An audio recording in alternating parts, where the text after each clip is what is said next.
Hello. Here we are warming up. We've been about 35, maybe 40 days of training, and so his muscles are coming back, and he's balancing up more and lifting. I put this part of the podcast in slow-mo so the essence of what I'm doing gets across clearer. Once a step is done, it's finished. It's gone forever.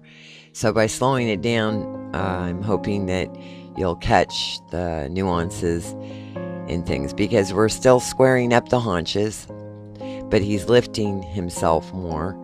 And now we're really addressing self-carriage and lifting his back with more suspension now that he has more haunches and he's getting his back muscles. He still hasn't got the power takeoff that we'll have in the next couple of weeks, but he's wanting it. And you'll see as we go from the left hind to the right hind, the different ways he carries his head. In the jog, it's a little different than the canter and the walk, because the jog is 2 beats, diagonal feet.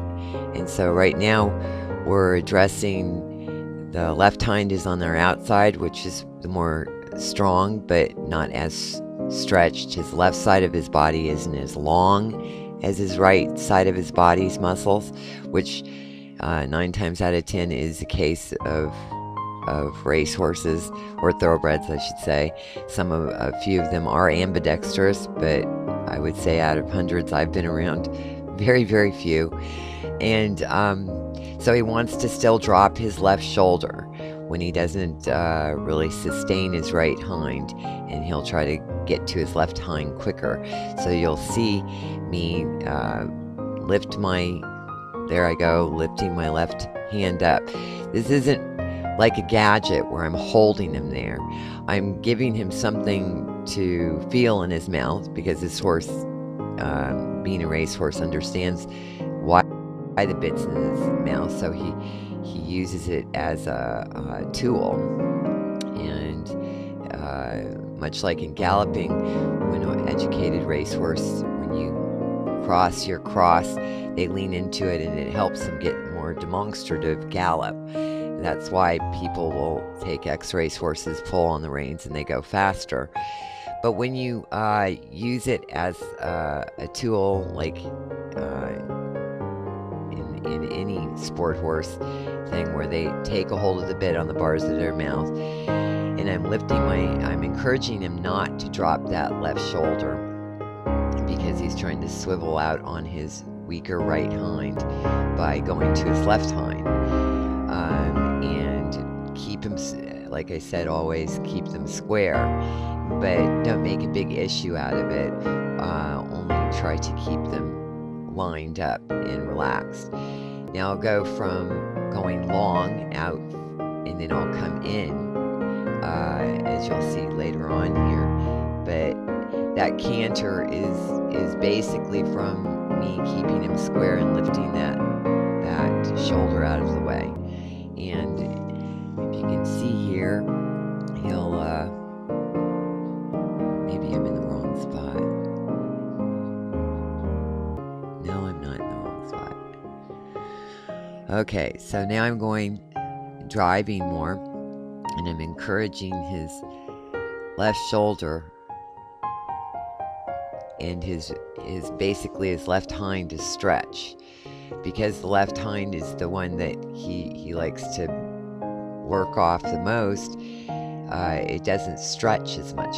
It's the shorter muscles inside that side of the body, and that's why you'll see him step under and try to even canter to the right a step, because he doesn't want to get it under. But the basic thing is to keep that haunch square and make him try to stretch, just as we would try to slowly go down and do the splits in ballet. We don't just go down, we stretch a little bit more every day. Now we're going to the left, and this is he likes to stretch with the right hind, but he falls over and tries to catch himself with his left hind, dropping his left shoulder. Again, I'm putting my left arm in the way. I'm trying to keep his haunches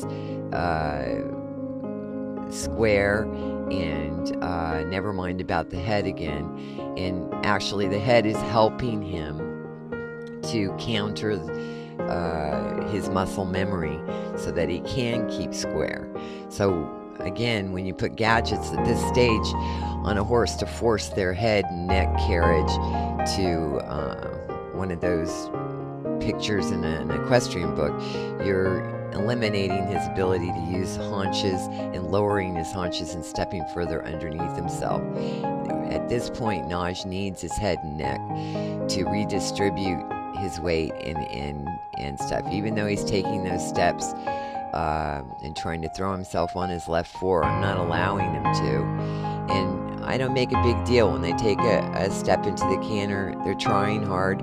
As long as they keep that haunch square and they keep trying to stretch that left hind underneath himself. Now, because he tried hard at least three times there, I'm going long. But as you can see, I'm still not giving up that outside rein, so he can't use it to drop his left shoulder. At this point in training, you want to keep those haunches, his whole building structure, and never mind about the front end, because that'll come in the next oh, he's coming close now, because when I stretch him out in riding, he's really stretching down and keeping his balance in the medium and lengthening trot. Well, we've done our warm up and address the inside muscles, and a few times I've gone on the long, but not real long.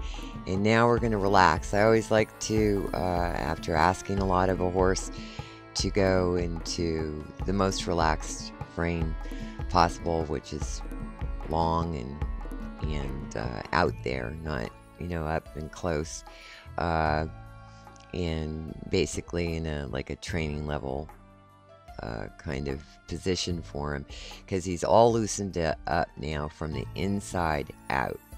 I didn't spin him around and get him tired. He's gone and done his Pilates muscles now. And now, before getting on him, I'll let him go from there's little haunches in, and you can see his tail's nice and relaxed, and he's like water over a round rock. And now I'm going to have him go way out and relaxed, and take a little jump, and he did that well,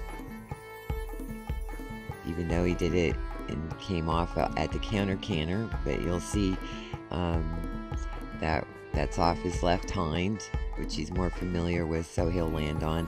And I asked him to take the right lead, and he did. He's new to jumping. We've only been over I don't know, 6 times cavalettis, and then that's the little wall there with the flowers on top. But so horses feel more secure on one hind leg, they tend to want to land on it. So he felt secure, but he's relaxed. I don't really care what lead they want to land on at this point, as far as the relaxation and balance, just like the front end and head neck. Now we're doing some nice, easy, and he's what I call rooting, and looking and stretching his top line.